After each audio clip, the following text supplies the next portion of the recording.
Hi Anna, so let's take a look at this new set of essays. Pollution is the topic, reasons and solutions. Let's see what you wrote. Recently, environmental pollution has become the most common subject in 24/7 media cycle. As the issue is worsening around the world, it is particularly obvious in major towns. In this essay, I will expand on the main causes of that, and I shall suggest a number of solutions for this devastating issue. All right, that was great. I didn't really love this. It felt a little awkward to me. Um, Maybe you could have just said something like, it has become the most common subject in the news today or in all forms of media. Something like that would have been probably better. All right, so let's move on to your body paragraphs. Your introduction was good, so let's see what you wrote. Main cities are crowded with people because the main businesses are located there. All right, careful with this. Look at this. Main cities, main businesses. Try to vary up your vocabulary a little bit, okay? You could have said large cities are crowded with people because the main businesses are located there. Obviously, there were a lot of different ways you could have phrased this. One major problem is that the overuse of private cars, which increases fuel combustion and ultimately the emission of greenhouse gases that impairs the quality of air, let alone the climate changes and the adverse outcomes. All right. You've got a lot going on in this sentence. You can tell partially by the fact that it's kind of long. I want to clean it up a little bit, okay? All right, so check it out. You said first of all, this sentence doesn't really make sense with your topic sentence because you said the main businesses are located in the main cities. Okay, so what should we expect to see if you're talking about main businesses?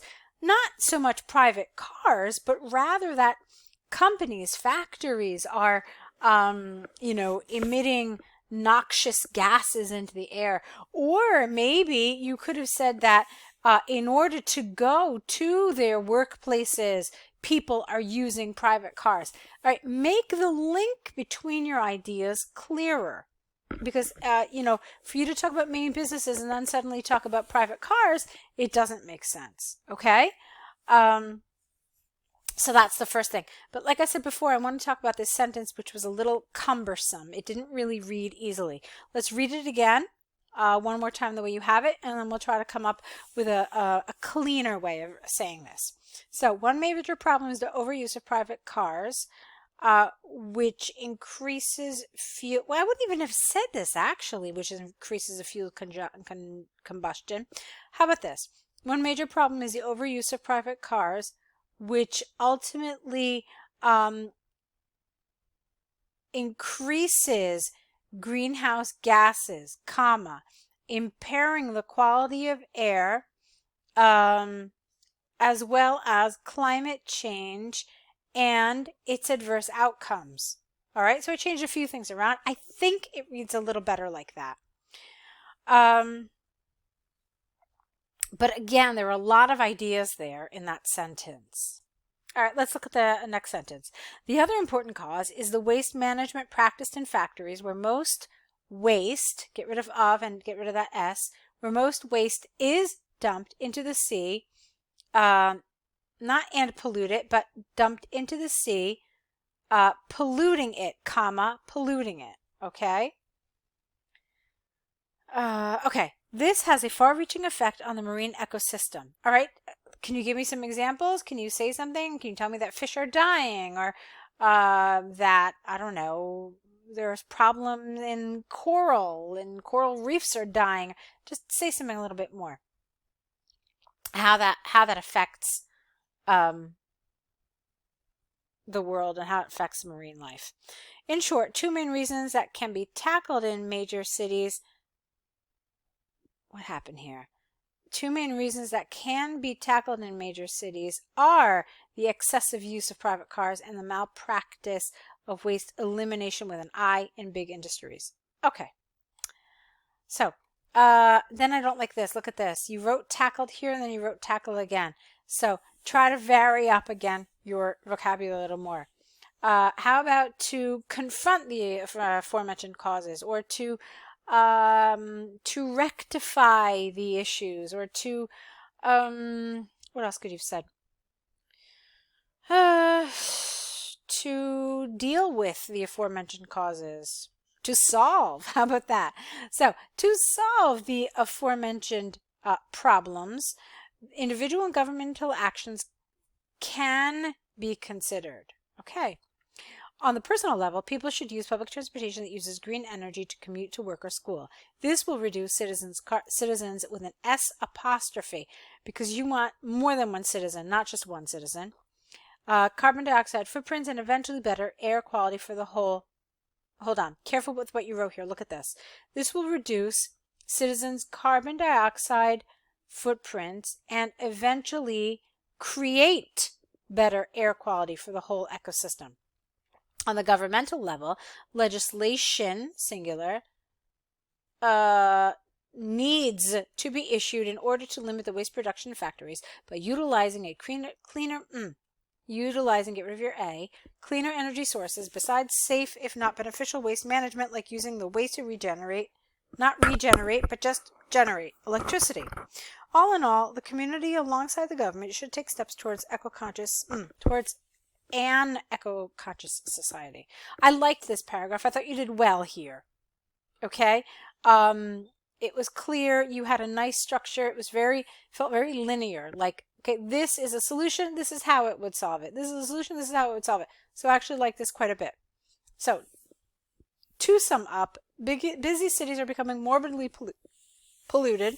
That is because the surge with an E at the end in the combustion of fossil fuels and the rise in harmful that is because of the surge in the combustion of fossil fuels and the rise in harmful factory wastes. Get rid of your apostrophe, get rid of your S.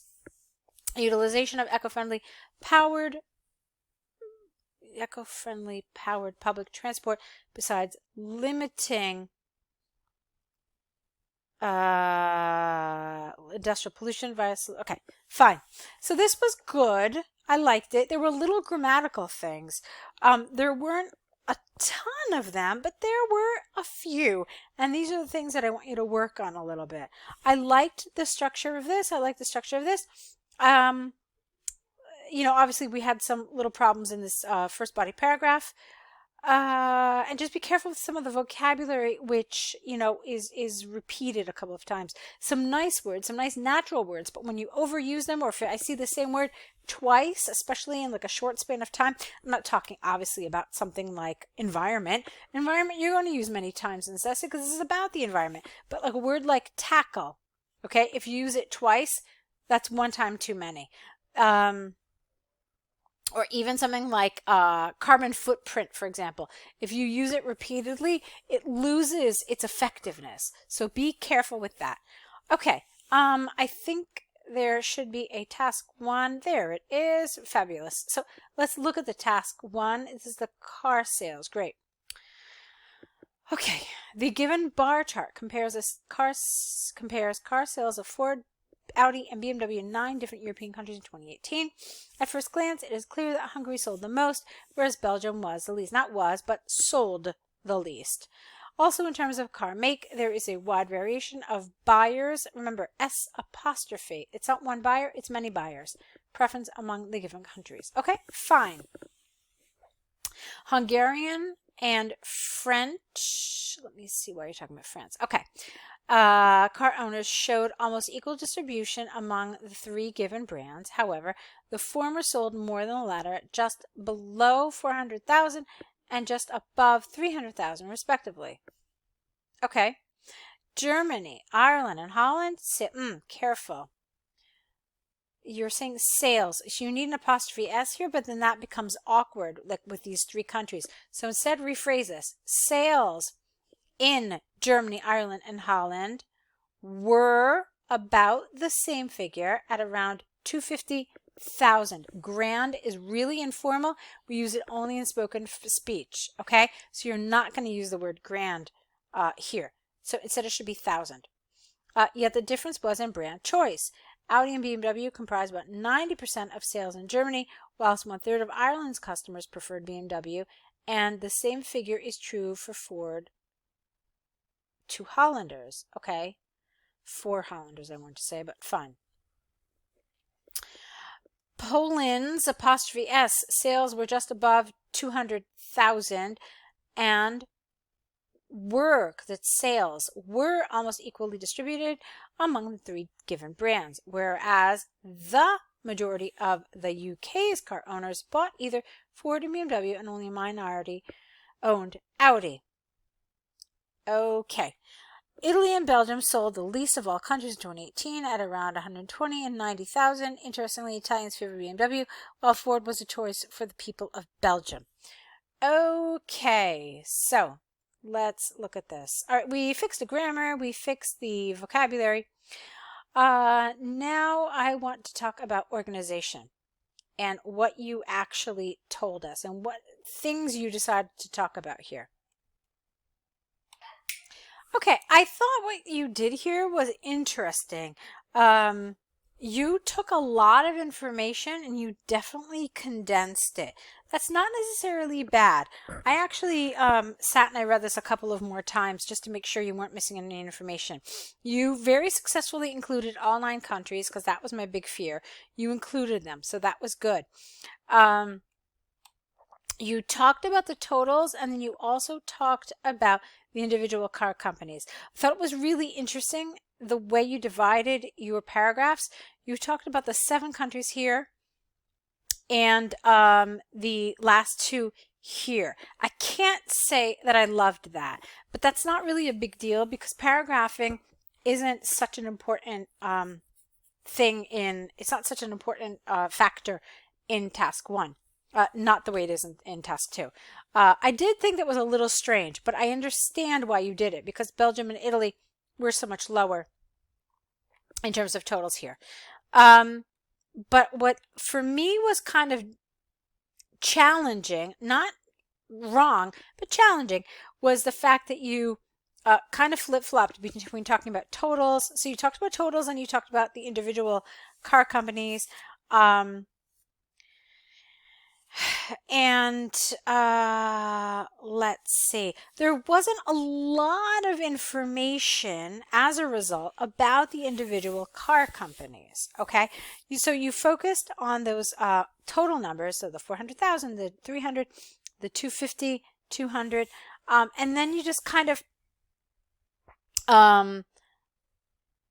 you sort of implied what these numbers were for the individual car companies.